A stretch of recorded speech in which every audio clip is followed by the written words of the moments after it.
د سونې هګۍ والا چرګه. یو وخت کیسه ده، په یو کلي کې یو هلک اوسېده.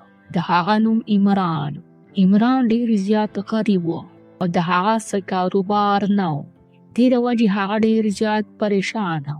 هغه به تل د خپل کاروبار په هڅه کې و، خو د بده مرغه هغه ته د اوسه پورې څه کار نه و میلاو شوی. نو یوه ورځ هغه ډېر زیات وږی وي، خو څه پیسې ورسره نه وي چې ځان ته پرې روټۍ واخلي. هم د دغه لوږې په حالات کې د خپل کور سایډ ته را روان شي.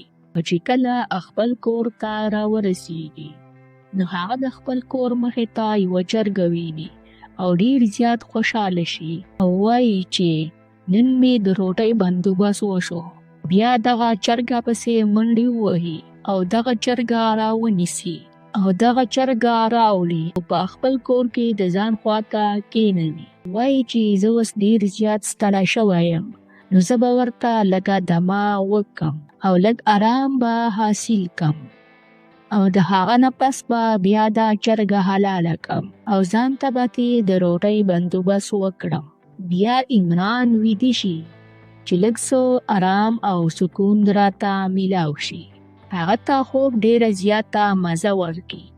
نو عمران ډېر زیات خوب وکړي او په هغه باندې په دې کې سحر شي او عمران ته دا پته هم ونه لګېږي، ځکه چې هغه ډېر زیات ستړی شوی وي.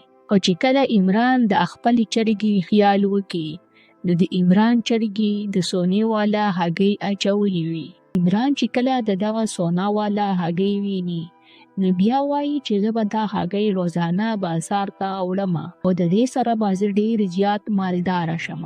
بیا عمران د روټۍ سوچ نه بلکې د مالداره کېدو سوچ شروع کړي او دغه هګۍ راواخلي او د سونې والا دکان ته یې ویسي او هغه ته وایي چې ما سره د سونې والا هګۍ ده، دا به تاسو زما نه په 100 روپۍ باندې واخلئ. چې کله هغه باباجي دا د سونې والا هګۍ وګوري، نو هغه ورته وایي چې زه به دا ستاسو نه ډېر زیات په ګران قیمت باندې واخلم. او هغه باباجي د دې سونې هګۍ ته ډېر زیات حیرانه شي. دا عمران ته ډېرې زیاتې پیسې ورکړي. عمران دغه پیسې واخلي او ډېر په خوشحالۍ خپل کور ته راشي. هغه دغه سوچونه هر ټایم کوي چې زه به څنګه جالي مالداره شم. آخرکار هغه هم دغه سوچ وکړي چې زه به دا چرګه حلاله کړم او ټولې د سونې والا هګۍ به په یو ځل راوباسم او هغه دکاندار ته به یې ویسم، نو زه به په یو ځل ډېر زیات مالداره شم. ځکه چې زه به تر څو دغه صبر کوم او یوه هګۍ به بازار ته وړم، نو د هغه نه ښه ده چې زه دا چرګه حلاله کړم او دا ټولې هګۍ په یو ځل راوباسم او هغه دکاندار ته یې ویسم، نو ماته به پیسې راکړي او زه به په یو ټایم په یوه ورځ کې ډېر زیات مالداره شم.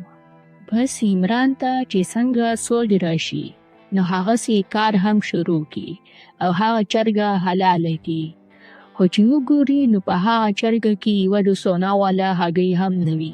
نو په دغه ټایم باندې د عمران رنګ ډېر زیات بدل شي او ډېر زیات پریشانۍ حالت ته لاړ شي. خو اوس هغه چرګه حلاله کړې وي.